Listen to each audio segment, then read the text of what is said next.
আল্লাহু আল্লাহু তুমি জাল্লে জালালু, শেষ করা তো যায় না গে তোমার গুণগান। আল্লাহু আল্লাহু তুমি কাদের গাফফার, তুমি জলিল জব্বার, অনন্ত অসীম তুমি রহিম রহমান।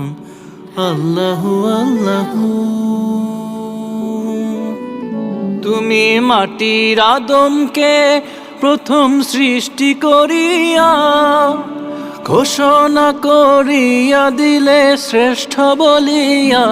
তুমি মাটির আদমকে প্রথম সৃষ্টি করিয়া ঘোষণা করিয়া দিলে শ্রেষ্ঠ বলিয়া। তাই নূরের ফেরেশতা